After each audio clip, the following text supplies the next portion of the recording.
नमस्कार बच्चों, आज हम कक्षा 6 में अध्याय नंबर 14 का आरंभ करने जा रहे हैं, जिसका नाम है लोकगीत। इस अध्याय में लेखक ने हमारे देश के हर प्रांत के लोकगीतों के बारे में बताया है। लोकगीत क्या होते हैं, इनकी रचना कैसे की जाती है, इसके बारे में सारी जानकारी आपको इस अध्याय में मिलेगी। बड़ा रोचक अध्याय है। आप अपनी अपनी पुस्तक खोल लीजिए और मेरे साथ इसका अध्ययन करते जाइए। इसमें कई नए शब्द भी आएंगे, जिसको आप ध्यान से सुन लीजिएगा और समझ लीजिएगा। चलिए शुरू करते हैं। लोकगीत अपनी लोच, ताजगी और लोकप्रियता के लिए शास्त्रीय संगीत से भिन्न है। शास्त्रीय संगीत वह होता है जो रागों पर आधारित होता है, जिसमें हम निश्चित स्वरों के अनुसार ही उसका गायन कर सकते हैं। उसमें नियम होते हैं, लेकिन लोकगीतों में नियम नहीं होते। इसलिए फिर से शुरू करते हैं। लोकगीत अपनी लोच, ताजगी और लोकप्रियता में शास्त्रीय संगीत से भिन्न है। लोकगीत सीधे जनता के संगीत हैं। घर, गांव और नगर की जनता के गीत हैं ये। इनके लिए साधना होता है अभ्यास, प्रैक्टिस की जरूरत नहीं होती। त्योहारों और विशेष अवसरों पर ये गाए जाते हैं। सदा से ये गाए जाते रहे हैं और इनके रचने वाले भी अधिकतर गांव के लोग ही होते हैं। स्त्रियों ने भी इसकी रचना में विशेष भाग लिया है। ये गीत बाजों की मदद के बिना ही या साधारण ढोलक, बाजे होते हैं वाद्य यंत्र, जैसे सितार है, गिटार है, जो शास्त्रीय संगीत में हम लोग सितार का प्रयोग करते हैं, मृदंग का प्रयोग करते हैं, तो वो वाले बाजे यानी वाद्य यंत्र यानी बजाए जाने वाले यंत्र, ये खास यंत्रों की जरूरत नहीं होती इसके लिए। ये गीत बाजों की मदद के बिना ही या साधारण ढोलक, इसमें साधारण वाद्य यंत्र प्रयोग किए जाते हैं, जैसे ढोलक, झांझ, करताल, बांसुरी आदि की मदद से ही गाए जाते हैं।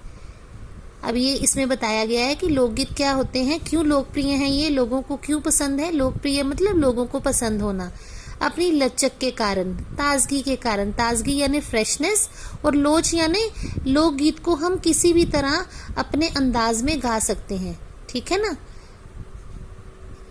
इसके लिए साधना की जरूरत नहीं। जैसे शास्त्रीय संगीत के सीखने के लिए तो बहुत अभ्यास की जरूरत पड़ती है, लेकिन लोकगीत कोई भी गा सकता है, इसलिए ये जनता के संगीत हैं। और इनका प्रयोग कहाँ होता है, गायन कहाँ होता है, त्योहारों और विशेष अवसरों पर। घर में एक शादी का अवसर होता है, बच्चे के जन्म का अवसर होता है ना, तो कोई भी घर में मंगल कार्य हो, उसके विशेष का अवसर पर उनके लिए ये लोकगीत गाए जाते हैं। और इनकी रचना करने वाले अधिकतर गांव के लोग होते हैं, जिसमें स्त्रियां विशेषकर भाग लेती हैं। आगे पढ़ते हैं। एक समय था जब शास्त्रीय संगीत के सामने इनको हेय समझा जाता था। हेय माने कमतर, यानी उनका जो स्तर था वो शास्त्रीय संगीत से कहीं नीचे था। शास्त्रीय संगीत उत्तम संगीत माना जाता था, कोई समय ऐसा था।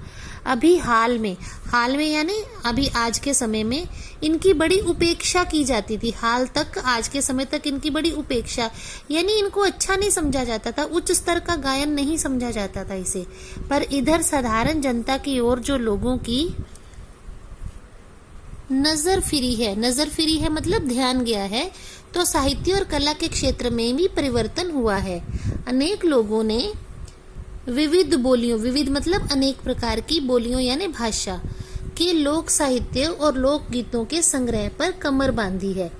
और इस प्रकार के अनेक संग्रह अब तक प्रकाशित हो चुके हैं। अब आप देखिए, आप मार्केट में जाएंगे या आपने नेट से कहीं सर्च करेंगे तो आपको किसी भी भाषा के लोकगीत जो है उसका संग्रह आपको मिल जाएगा। आप उनको शादी ब्याह के गीत अलग मिल जाएंगे, बच्चे के जन्म के गीत अलग मिल जाएंगे, कोई त्योहार से, जैसे मान लो नवरात्रे हैं, उसके लिए गीत अलग मिल जाएंगे, किसी त्योहार से संबंधित। तो इस प्रकार के अलग अलग संग्रह अब आमतौर पर हमें मिल जाते हैं, क्योंकि प्रकाशित हो चुके हैं। लोकगीतों के कई प्रकार हैं। इनका एक प्रकार तो बड़ा ही ओजस्वी और सजीव है। ओजस्वी मतलब ओजपूर्ण, सजीव मतलब जिसमें जान हो। या यह इस देश के आदिवासियों का संगीत है। मध्य प्रदेश, दक्कन, छोटा नागपुर में गोंड, खांड, ओराव, मुंडा, भील, संताल, ये जनजातियों के नाम हैं, आदि फैले हुए हैं। अब ये है हमारे देश के इलाकों के नाम। प्रदेशों के नाम, और वहाँ पे जो रहने वाली जनजातियां हैं, आदिवासी जनजातियां होती हैं, ये उनके नाम हैं। ठीक है, जिनमें आज भी जीवन नियमों की जकड़ में न बंध सका और निर्द्वंद्व, निर्द्वंद्व मतलब बिना किसी टेंशन के लहराता है, यानी वो लोग खुलकर जीते हैं, दैनिक नित्य कर्मों के नियमों में नहीं बंधे हुए हैं। जैसे शहरों में क्या होता है, सुबह 6 बजे से लोग घरों से निकल जाते हैं, लंबी यात्रा करके अपने अपने ऑफिसेज में पहुंच जाते हैं, सारा दिन वहां बिना रुके काम करते हैं, फिर जिंदगी से संघर्ष करते हुए घर आते हैं, तभी 2 वक्त की रोटी मिलती है। लेकिन वहाँ की जो जातियां जंगलों में रहती हैं, आदिवासी जाति हैं, उनका जीवन नियमों में बंधा हुआ नहीं है, वह निर्द्वंद है, लहराता है, यानी जिंदगी की लहर है उसमें।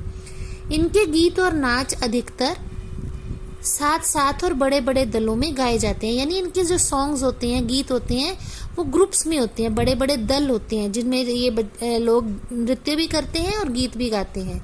20-20, 30-30 आदमियों के और औरतों के दल एक साथ या एक दूसरे के जवाब में गाते हैं, दिशाएं गूंज उठती हैं। जब इतने लोग मिलकर गाएंगे और खुली जगह पे जब गीत गाएंगे तो ऐसा लगता है चारों दिशाओं में वो गीत गूंज रहा है।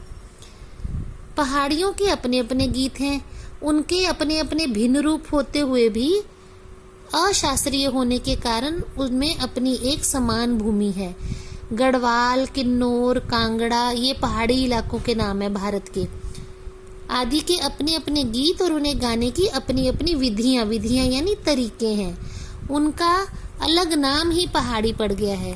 अब आप ये देखिए, हम किसी भी संगीत को सुनकर, गीत को सुनकर सहज ही ये अनुमान लगा सकते हैं कि ये गीत पहाड़ी गीत है, पहाड़ों पर गाया गया है, ये नदी के किनारे गाया गया है, ये इस भाषा का लोकगीत है ना।